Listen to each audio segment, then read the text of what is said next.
Saudari-saudara yang terkasih di dalam Tuhan Yesus, marilah kita berdoa dalam nama Bapa dan Putra dan Roh Kudus. Amin. Bapa kami yang ada di surga, dimuliakanlah nama-Mu, datanglah kerajaan-Mu, dan jadilah kehendak-Mu di atas bumi seperti di dalam surga. Berilah kami rezeki pada hari ini, dan ampunilah kesalahan kami, seperti kami pun mengampuni yang bersalah kepada kami. Dan janganlah masukkan kami ke dalam pencobaan, tetapi bebaskanlah kami dari yang jahat.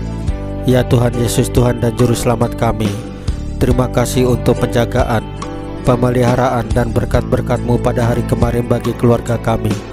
Dan terima kasih untuk hari yang indah dan nafas kehidupan hari ini.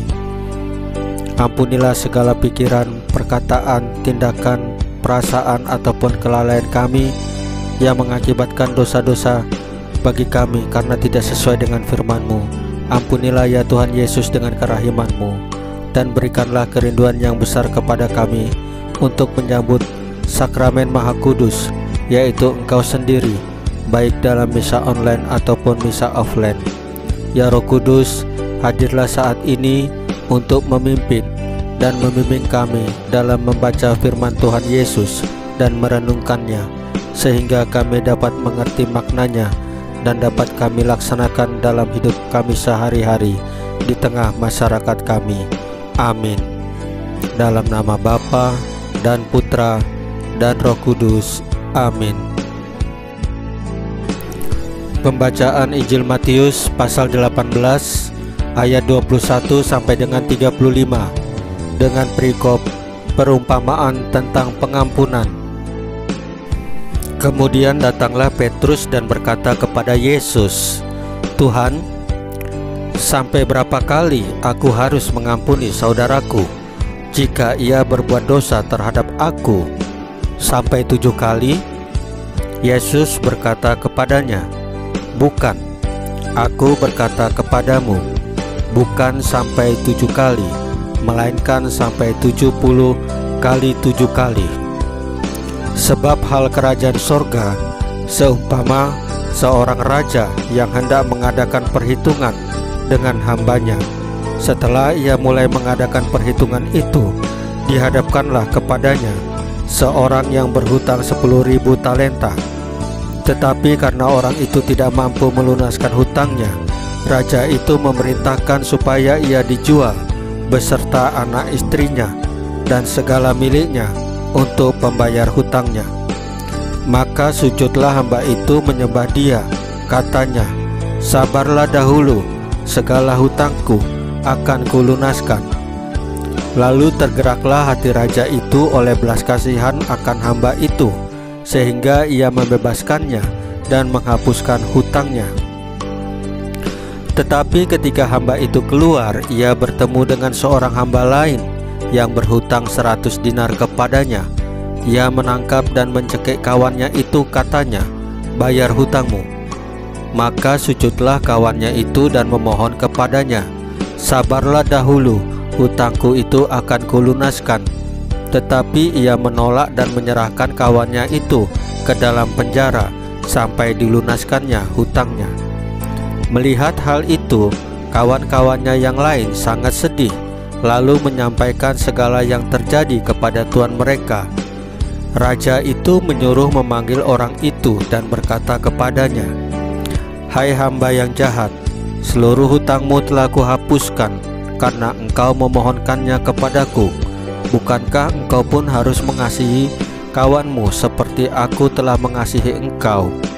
Maka marahlah tuannya itu dan menyerahkan kepada algojo-algojo sampai ia melunaskan seluruh hutangnya. Maka Bapakku yang di sorga akan berbuat demikian juga terhadap kamu, apabila kamu masing-masing tidak mengampuni saudaramu dengan segenap hatimu." Demikianlah sabda Tuhan. Terpujilah Kristus.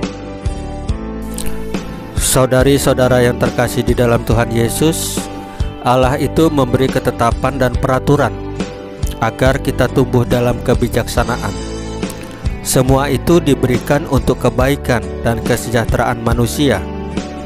Akan tetapi, kelicikan dan kecenderungan dosa dalam diri manusia seringkali membuat manusia mencari lubang-lubang yang melemahkan pelaksanaan ketetapan dan peraturan itu. Yesus datang bukan untuk menghapuskan hukum dan peraturan, tetapi untuk menggenapinya. Artinya, untuk melaksanakan hukum dan peraturan itu secara benar dan utuh dan mengajarkannya. Sikap Yesus menjadi teladan bagi kita pada masa pertobatan ini, yaitu melakukan hukum dan peraturan secara benar dan utuh. Jangan bersilat kata menafsirkan hukum dan peraturan sesuai kepentingan sendiri, dan jangan terpaku hanya pada kata-kata tanpa masuk ke dalam jiwa dasar hukum itu. Hukum dan peraturan harus membawa kita agar lebih mengasihi Allah dan sesama, dan Allah tidak berkenan pada orang yang mempermainkan hukum untuk kepentingan sesaat dan diri sendiri atau kelompok. Saudari-saudara yang terkasih dalam Tuhan Yesus, marilah kita berdoa dalam nama Bapa dan Putra dan Roh Kudus. Amin. Ya Tuhan Yesus yang baik, terima kasih atas teladan yang Kau berikan untuk menggenapi hukum dan peraturan Allah. Jadikanlah kami murid-murid-Mu yang bisa Kau banggakan. Salam Maria, penuh rahmat, Tuhan sertamu. Terpujilah Engkau di antara wanita, dan terpujilah buah tubuh-Mu Yesus.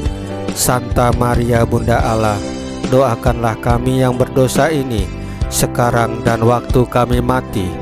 Ya Tuhan Yesus, tambahkanlah iman kami hanya kepadamu saja, karena Engkau adalah Tuhan dan Juru Selamat kami satu-satunya, tidak ada yang lain. Amin. Dalam nama Bapa dan Putra dan Roh Kudus. Amin. Saudari-saudara yang terkasih di dalam Tuhan Yesus, bacaan firman dan renungan hari ini sudah selesai. Tuhan Yesus memberkati kita semua. Amin.